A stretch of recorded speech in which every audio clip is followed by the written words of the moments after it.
Somebody please tell President Trump that for every action, there's an equal and opposite reaction. America will not stand a dictator.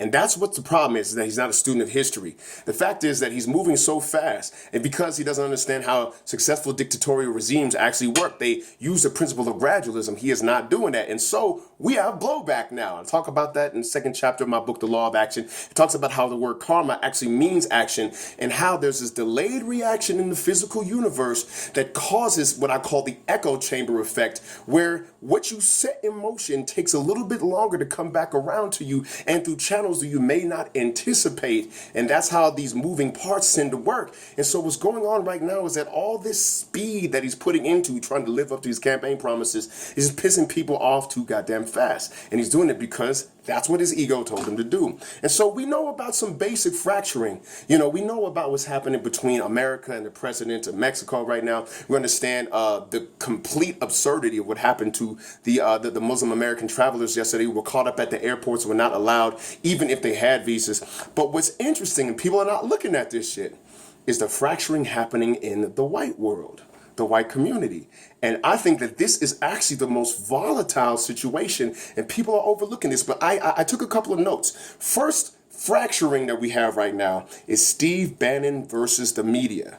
That's going to be really, really big, because what's happening is that people are like, who the fuck are you? I've never taken orders from somebody like you. We don't even know you. When you're in charge of Breitbart, you're not qualified for this position. And these reporters are going to stop reporting, right? Another thing that people are not looking at, and this could be especially volatile for Trump, White House aides versus Trump's inner circle. Major stuff coming out about Trump's personality right now from leaks from White House aides are saying that this guy is not emotionally stable. His marbles are loose and he's like a giant toddler, right? Well, that's going to cause a witch hunt inside of his organization that's going to fracture the cohesiveness, right? The next thing that people are not looking at is right-wing libertarians versus right-wing Republicans who used to agree on a whole lot of principles, but even some of the more extreme right-wingers are like, this shit right here, I can't justify, I can't back up. You are not being American, right? Here's what else is happening. And I think that this might be a major fallout. The Jewish power elite versus the alt-right. That's going to be interesting. Everybody knows that there are Jewish people in high places. And I know that the ones on the ground, the regular folks have been speaking up. So my man Louis Lease and I have had huge conversations about what's going on.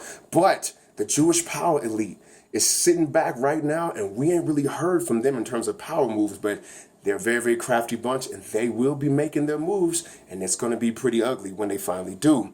Then we have the scientific community versus climate change deniers. And you're going to see this fallout on the internet, YouTube especially, because Trump has enabled the doctrine of climate change denial, and certain folks like Bill Nye, Neil deGrasse Tyson, you name it, these folks are not having it, and that will be an interesting fallout. And another thing that we really did see blow up, white women versus the patriarchy. Oh, when that march happened, that was something else, man. And the power people are realizing that, okay, you're going to lose a lot of people you're going to need on your side. The fact is that I predict that there may be a wave of white-on-white crime.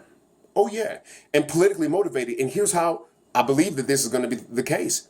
Richard Spencer just got punched in the face twice in 1 week by white people. Like, white people was like, look, man, I ain't having none of this shit. And they ran up and slugged this fool. They're going to be in Guy Fawkes Masters, the anarchist contingent. There's some bad boys out there. And ladies, you might want to take note of that. The issue is this. Donald Trump is an extreme example of what I call duality consciousness. I talk about this in my other videos. Duality consciousness is those who see the world in us versus them paradigm. And he's an extreme form of that, meaning that when you go too far into duality consciousness, you can't even keep cohesion in your inner circle. And he's fracturing this and that and the third. But there's a gift in this fracturing. And that gift is going to be us seeing how intertwined the world really is. There's too many American business that's doing good business with Mexico right now. There are too many Muslim dignitaries who are high up diplomatic people who are seeing their families suffer getting caught in these fake ass dragnets that he's putting through in these executive orders that have not even been legally verified, yo. And the thing about it is that there is a lot of comparison right now online. People comparing Donald Trump to Adolf Hitler. But there's a few differences between Donald Trump and Adolf Hitler that are very, very noteworthy. Number one, Hitler had broad base support.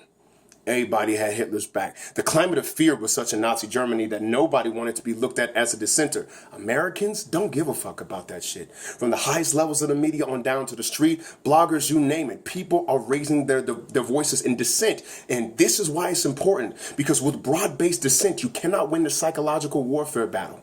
You cannot massively brainwash people if there's too much of a debate going on. So debate, dialogue, write, blog, stand out there with your signs, and do online shit. Online resistance is very important because they track the key words and phrases, and these things get into the mainstream media, and then that sways public opinion from either way to one way. I mean, think about it, man. Trump won because of the internet. He can also lose because of that. The next thing you got to take in mind is that reach out to the Muslim community.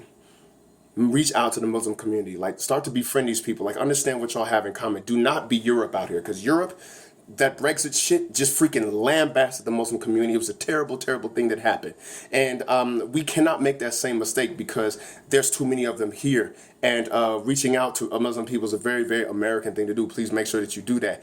And get involved in your community. I explain how my journey worked in my book. So like I said, I'm plugging it, but it's very important because I call it the law of action, because there's one important principle, is that karma does not come if the people don't act.